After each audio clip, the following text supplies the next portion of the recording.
ഹാർട്ടിന് എന്തെങ്കിലും പ്രശ്നം വരുമ്പോൾ ശരിക്കും എവിടെയാണ് വേദന വരിക? നമ്മൾ പറയുന്നത് ഇപ്പം ലെഫ്റ്റ് സൈഡിലാണ്, ഹാർട്ട് ലെഫ്റ്റിലാണ്, അതുകൊണ്ട് ലെഫ്റ്റ് സൈഡിലായിരിക്കും എന്ന് പറയും. ചിലർ പറയും സെൻട്രൽ ഭാഗത്താണ്, ചിലർ ഈ കൈയുടെ വേദന ഇങ്ങനെ എക്സ്റ്റെൻഡ് ചെയ്ത് നെഞ്ചുവേദനയായിട്ട് മാറും എന്ന് പറയാം. എങ്ങനെയാ, എവിടെയാ വേദന വരിക? യൂഷ്വലി വരുന്ന സാധാരണ ഇതിൽ നെഞ്ചിന്റെ ഒരു നടുക്ക് ഭാഗത്താണ് സാധാരണ ഒരു വിമിഷ്ടമായിട്ടാണ് തോന്നുന്നത്, വേദനയല്ല അത്. ഇവിടെ അതൊരു നേരെ നടുക്കായിട്ടൊരു ഒരു വിമിഷ്ടം, ഒരു പോയിന്റ് അല്ല.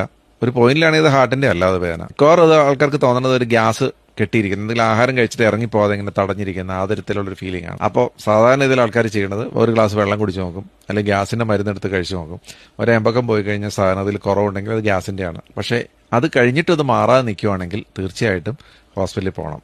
പ്രത്യേകിച്ച് ഇങ്ങനെയുള്ള വിമിഷ്ടം വരുന്നതിന്റെ കൂടെ വേർക്കുക, അല്ലെങ്കിൽ നമുക്ക് തലകറക്കം പോലെ ഫീൽ ചെയ്യുക, നെഞ്ചിടിപ്പ് പോലെ ഫീൽ ചെയ്യുക, അങ്ങനെയൊക്കെ എന്തെങ്കിലും ഉണ്ടെങ്കിൽ അത് ചെയ്യണം. എപ്പോഴും നെഞ്ചിന്റെ നടുക്ക് തന്നെ ആവണമെന്നില്ല. ചിലപ്പോൾ അത് വയറിന്റെ മോൾഭാഗത്തായിരിക്കും, ചിലപ്പോൾ അത് കഴുത്തിലായിരിക്കും, ചിലപ്പോൾ അത് ഷോൾഡറിലായിരിക്കും. ചുരുക്കം ചിലക്ക് അത് നേരെ നടുക്ക് പുറകിൽ ഒരു കഴപ്പ് പോലെ ഫീൽ ചെയ്യും. സാധാരണ ഒരു കഴപ്പെന്ന് പറയുന്ന ഡിസ്ക്രിപ്ഷനാണ് കറക്റ്റ്. അത് വേദനയല്ല, ഒരു കഴപ്പ്, ഒരു വിമിഷ്ടം പോലെ. അത് എന്ത് ചെയ്താലും മാറാത്തൊരു വിമിഷ്ടം പോലെ. പിന്നെ ഇരുന്ന് നോക്കും, കിടന്നു നോക്കും, ചെരിഞ്ഞ് കിടന്നു നോക്കും, ഗ്യാസിന്റെ മരുന്ന് കഴിച്ചു നോക്കും, ഇതൊന്നും കഴിച്ചിട്ട് മാറണില്ല എന്ന് തോന്നുമ്പോൾ പിന്നെ അത് തീർച്ചയായിട്ടും നമുക്ക് ഹോസ്പിറ്റലിൽ പോയി ECG എടുത്ത് നോക്കണം. ചുരുക്കമായിട്ടുള്ളവർക്ക് കയ്യിൽ ഷോൾഡറിന് മാത്രം ഒരു കഴപ്പ് പോലെ ഫീൽ ചെയ്യും. ചിലർക്ക് നടക്കുമ്പോഴായിരിക്കും ആ കഴപ്പ് പോലെ ഫീൽ ചെയ്യുന്നത്. പല സമയം